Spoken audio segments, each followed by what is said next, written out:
کھوپڑی کا حضرت علی علیہ السلام سے گفتگو کرنے کا واقعہ ایک روحانی اور نصیحت آموز داستان کے طور پر بیان کیا جاتا ہے۔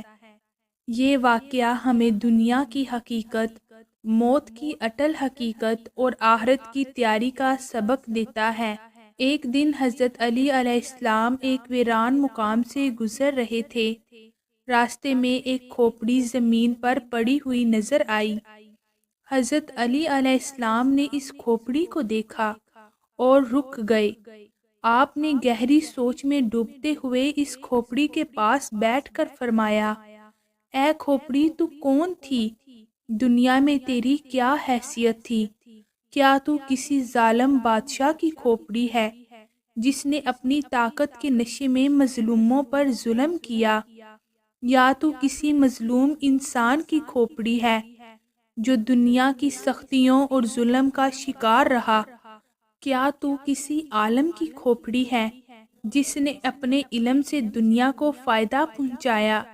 یا کسی جاہل کی کھوپڑی ہے جو اپنی نادانی اور غفلت میں زندگی گزار کر یہاں پہنچا؟ حضرت علی علیہ السلام کے ان سوالات کے بعد اللہ تعالیٰ کی قدرت سے وہ کھوپڑی گویا ہو گئی۔ کھوپڑی نے کہا، یا علی، میں دنیا کی حقیقت اور فنا کا نمونہ ہوں۔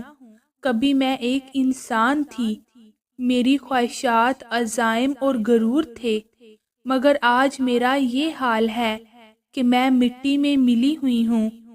کھوپڑی نے مزید کہا، میں دنیا کی اس فانی حقیقت کی گواہ ہوں کہ جو شخص بھی دنیا کی لذتوں اور خواہشات میں ڈوب گیا وہ خالی ہاتھ ہی گیا۔